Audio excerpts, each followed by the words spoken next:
Okay, we're going to talk a little bit about your parasympatholytics. This is chapter 7. These are the anticholinergics. These are what they're known as backdoor bronchodilators. We know in chapter 6 we talked about the sympathomimetics. They mimicked the sympathetic system. That's where we got the bronchodilation from, where we needed it. In this case, we're going to talk about the lytic side of the house. We're blocking what's going to cause bronchoconstriction, and that's the reason why these are considered to be backdoor bronchodilators. So here's some terms: anticholinergic, anything with the mimic and the lytic is on there too, and you can see the different things that we're going to talk about as far as that goes. And then why do we use these? This is a class or family drugs that's mainly used for patients who have COPD. They work in the higher up their airway. As a result of that, things are working much better for them, and so this category of drugs is really the best for them. This is kind of interesting when you talk about cholinergic, anticholinergic. You can see with the parasympathetic system, they like to call that sludge, and this is what we see with it. Whereas with the anticholinergic, you have a decrease in all of this, so you don't have the sludge that you have to worry about.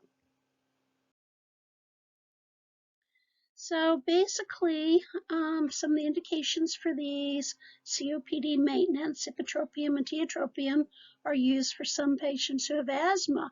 When tiotropium first came out, it was only for patients who had COPD. And then what they said was there's a lot of folks who have asthma and they got it from their parents if they were around parents or caregivers who smoked. And so that some of the problems that we see with the asthma are actually related to COPD. So what they did is they started to use that as part of the asthma treatments as far as that goes. We've been using Atrovent or ipratropium bromide for a long time with patients who have asthma. When they come into the ED, a lot of times we'll mix this drug with the albuterol. This is allowing us to get both actions of the bronchodilation directly and then the backdoor bronchodilator and keep the airways open much longer.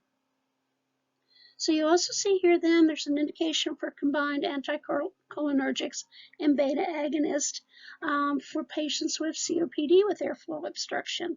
And, you know, this is the cases where severe asthma is not responsive alone to the beta agonist at that particular point. And these are what you're using if you're using nasal sprays for rhinitis to go ahead and help dry out those airways. So there's ipratropium bromide, that's Atrovent, and then you have ipratropium bromide and albuterol. It can either be a combivent Resmet, which is a dry MDI, if you want to think about it that way, but it's actually called a Resmet, or dual neb, which is your SVN, and this is the combination of the ipratropium bromide and albuterol. And then you can see there's other ones that have come into the formulary. You have Tudorza, Pressair. Glycopyrrolate is really kind of an interesting one. This is also known as Robinol. This has been on the market for a number of years, seemed to disappear from our formularies for a long while. In the last couple of years, it's come back, and as you can see, there's a lot of mixtures that we're now using the glycopyrrolate. Tiotropium was the first really 24-hour anticholinergic. Spiriva came out as a DPI, and now it's coming out as a Resmat also. It was probably the second or third one I think I've seen on Resmats as far as that goes. And as you can see, we can go ahead and mix that with odalderol. Then you have your clemidinium bromide and the various forms that go with that also. So ipratropium bromide, this is your Atrovent, and here's your HFA, that's your carrier gas. MDI, as you can see, are 17 micrograms per puff. SVN solutions, it's a 2% solution, 0.5 milligrams or 500 micrograms, normally QID. Nasal sprays, just basically whatever your physician orders for you. And we do use it for patients with COPD. We also use it for patients with asthma. And so it works really, really well for us. And there's your combivent or dual neb at that particular point. You can see the mixture of the albuterol and the ipratropium at that particular point. And as you can see, the combination is more effective for patients who have stable COPD than either agent alone. The combination is really, really healthy, and that's something we want to watch and think about. So glycopyrrolate is an anticholinergic. It controls conditions such as peptic ulcers that will lead to excessive stomach acid production. You have an injectable form that's used to reduce saliva, nasal, lung, and stomach secretions.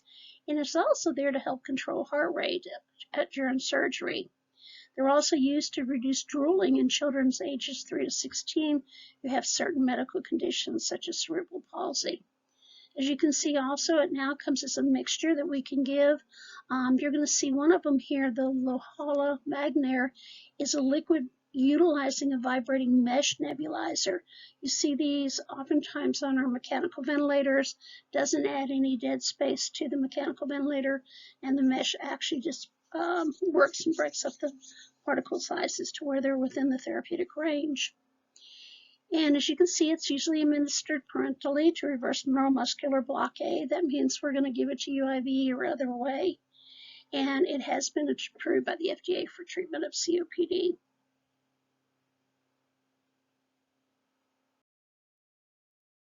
And then in combination, you can see the different combinations that you have at this particular point. And these are also there to treat COPD. So your once daily ones, as I said, tiotropium bromide or Spiriva was one of them. It's an M1 and M3 selectivity, and the DPI is like 18 micrograms inhalation. Resmat, you can see it's basically that's your SMI soft mist inhaler that actually has 2.5 micrograms inhalation, 2 inhalations once a day as far as that goes. And when I show you these to you, the different ones, you'll see what that goes with those. But there's your different mixtures that you can see and how that they are actually delivered. So most of these are actually DPIs, dry powdered inhalers. And there you can see Tuzora Press Air for the maintenance treatment of COPD. This is also one inhalation. It's a potent antagonist for all muscarinic receptors. There's basically 5 different muscarinic receptors. Very low in transient systemic exposure, so it still has side effects, but not quite the side effects we see with a lot of the other drugs. So basically, these are from atropine. That was the early one drug that started this. As you can see, it's a tertiary ammonium compound, easily absorbed into the bloodstream, and it does cross the blood-brain barrier where the other ones don't. And there's your anticholinergic, antimuscarinic. Has a little bit more what we're talking about. This has to do with atropine. It blocks hypersensitive secretion, stimulation, relaxes airway, smooth muscle. That's why we can use atropine for asthma if we need to. One of the biggest side effect we see with this whole family is drying. It really dries you up. They used to tell you if they were giving you atropine, you're probably going to be totally congested for at least 4 hours. And we would give it to these folks, and sure enough, they were like, I can't breathe for 4 hours because of the drying effect of them. It causes acute psychotic reactions in the central nervous system. You also see pupil dilation and blurred vision. It can increase your intraocular pressure if you have glaucoma.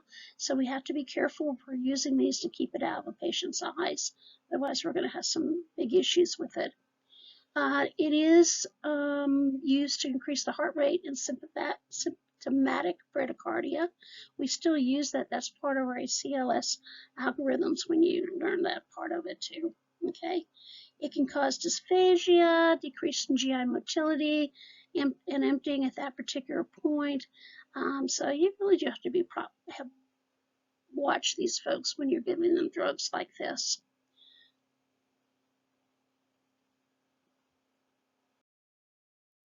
And this is just a cool little picture. As you can see, the atropine blocked the receptor in the muscles of the eye, and you can see one eye is more dilated than the other, and that's your atropine eye. Okay.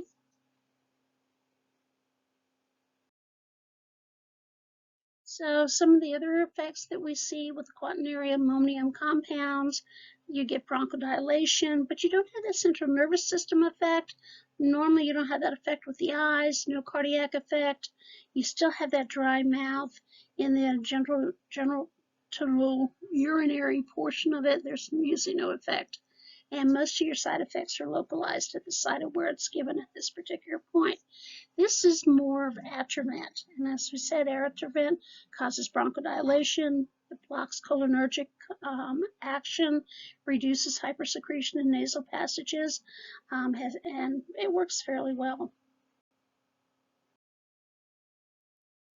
So if you need to remember what are the side effects of an anticholinergic, this is a really cute thing. It was on the internet from Sketchy Medicine, as you can see. You get as hot as a hair, dry as a bone, blind as a bat, red as a beet, and mad as a hatter. So how do these different drugs work? They cause basal level bronchomotor tone, and the parasympatholytic blocks this tone. And the degree of bronchodilation depends on the amount of the parasympathetic tone that's present.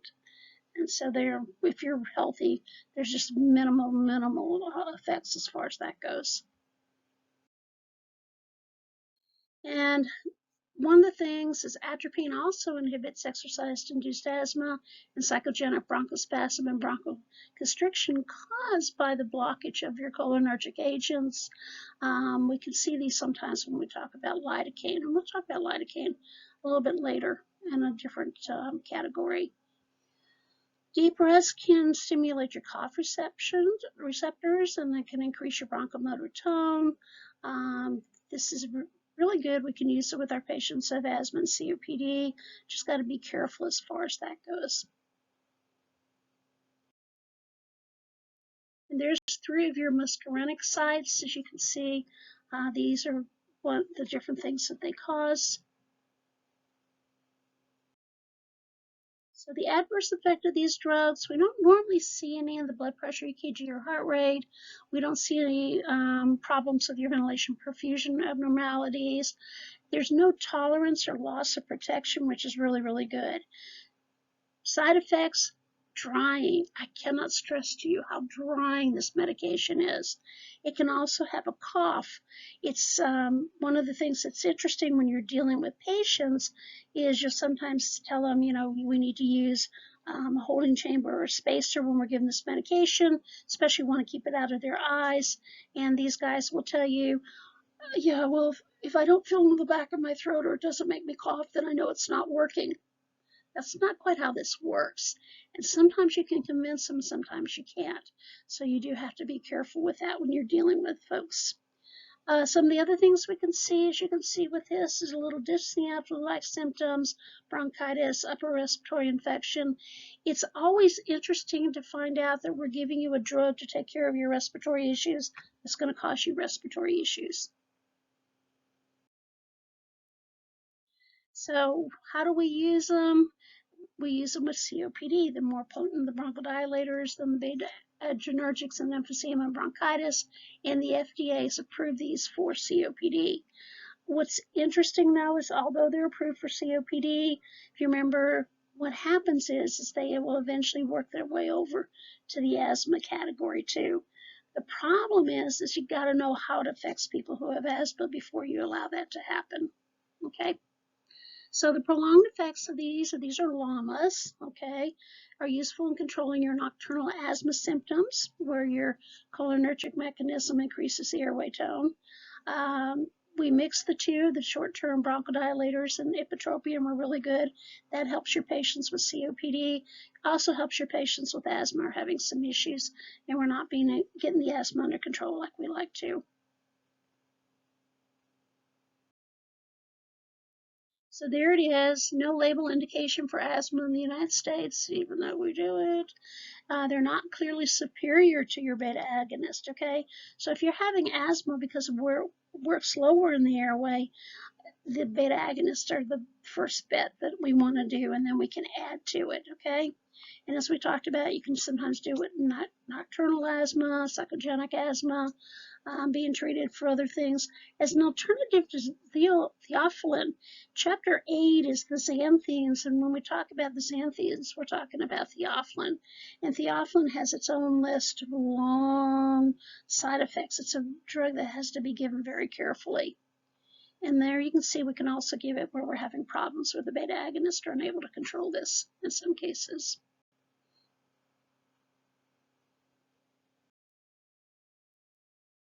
And we do know these two work hand in hand, your beta agonist and your parasympatholytic. They complement each other and they actually increase what's going on with the patient. Makes it much, much better for them.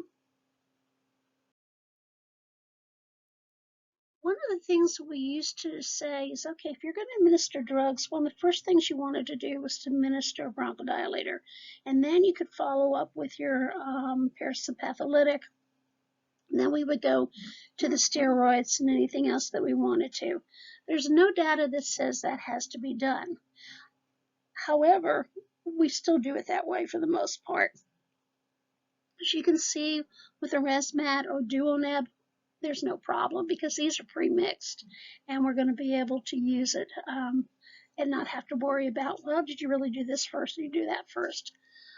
We've also come, and it's amazing what's going on with patients with COPD, is basically we said, okay, first of all, we started with the beta agonists, found out they didn't work quite as well as we wanted to. Then we came up with the parasympatholytics, we found out those worked really well. However, the patients who had COPD still needed rescue inhalers, so we would give them the beta agonist. Then we went ahead and said, okay, well, let's look some inhaled corticosteroids in addition to the parasympatholytics. And then they came back and said, well, that doesn't really matter either. That doesn't have anything to do with the price of tea in China because patients who have COPD don't need inhaled corticosteroids. So that lasted for about 6 months, and all of a sudden we come up and said, well, you know, that was probably too fast of an assessment. Let's take another look at all of that. And now what we have is triple therapy. And what they're telling you is, as you can see here, the triple therapy, the LABAs, and the ICSs improve your lung function, and they actually stop the progression of COPD. And so because of that, we're now starting to make more mixtures that actually help us with that. So how do we assess these folks? Effectiveness based on the indication for use. What kind of COPD do you have at this particular point? We're going to monitor flow rates. We're going to do our respiratory assessment. You got to make sure that when you're dealing with anyone who has respiratory issues, before, after, and during, you want to watch them. You want to see what happens to the heart rate, the blood pressure, the breath sounds, the coughing. Sometimes these guys are cough, cough, cough, cough. People go, oh my gosh, their heart rate went up too high. We're going to stop them. No, no, no, no, no, no, no. How are you going to stop the coughing? And a lot of times it's the drugs we're giving you. And then we're going to look and see what is this patient saying. The patient goes, I feel so much better. And again, I'm going to tell you guys to remind you, do not put words in the patient's mouth. And then we can do arterial blood gases, check their SpO2 with our pulse oxes, do long-term PFTs, make sure they know how to do them, look at, what's going on with them. Not everybody who's old has COPD, or some form of it we do. Not everybody who's young doesn't have it. We still have different things that go on, and you guys are going to talk about that when you do with diseases at that particular